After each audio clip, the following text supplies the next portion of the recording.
Hi singers, அடுத்த ஆடிஷனுக்கான update வந்துருச்சு. அடுத்து என்ன ஆடிஷன் பார்த்தீங்கன்னா, தமிழ் ஐடல்.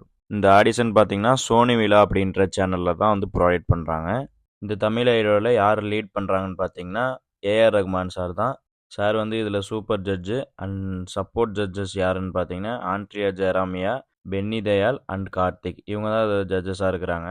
இந்த ப்ரோக்ராம் பார்த்தீங்கன்னா, இப்போ ரீசெண்டாக நியூவாக தான் லான்ச் பண்ணியிருக்காங்க. ஸோ கன்ஃபார்ம் எல்லாம் பார்ட்டிசிபேட் பண்ணுங்கள். இந்த ஆடிஷனில் பார்ட்டிசிபேட் பண்ணிங்கன்னா சினிமாலையும் உங்களுக்கு ஆப்பர்ச்சுனிட்டி கிடைக்கும். உங்கள் திறமையை இந்த உலகத்துக்கே காட்டுற வாய்ப்பு உங்களை தேடி வருது. ஸோ இந்த கோல்டன் ஆப்பர்ச்சுனிட்டியை மிஸ் பண்ணிடாதீங்க. இந்த ஆடிஷனில் பார்ட்டிசிபேட் பண்ணுறதுக்கான ஏஜ் லிமிட் பார்த்தீங்கன்னா 14 வயசுலேருந்து 30 வயசுக்குள்ளே இருக்கிறவங்க மட்டும் தான் பார்ட்டிசிபேட் பண்ண முடியும். ஆடிஷன் நடக்க போகிற லொக்கேஷன் எங்கன்னு பார்த்தீங்கன்னா, தனலட்சுமி சீனிவாசன் பல்கலைக்கழகம், துறையூர், பெரம்பலூர். ஆடிஷன் நடக்க போகிற டேட் என்னைக்குன்னு பார்த்தீங்கன்னா August 26 வெனஸ்டே அன்னைக்கு தான் கைஸ் நடக்க போகுது. டைமிங் பார்த்தீங்கன்னா மார்னிங் 9 o'clock ஸ்டார்ட் ஆகும் அப்படின்னு சொல்லியிருக்காங்க. க்ரௌடை பொறுத்து ஆடிஷனோட எண்டு டைம் இருக்கும். ஸோ இந்த வீடியோவை சிங்கிங்கில் இன்ட்ரெஸ்ட்டாக இருக்க உங்களோட ஃப்ரெண்ட்ஸுக்கு ஷேர் பண்ணுங்கள். இந்த மாதிரி ரெகுலர் அப்டேட்ஸ்க்கு நம்ம சேனலை சப்ஸ்கிரைப் பண்ணிக்கோங்க, ஐடியா ஃபாலோ பண்ணிக்கோங்க.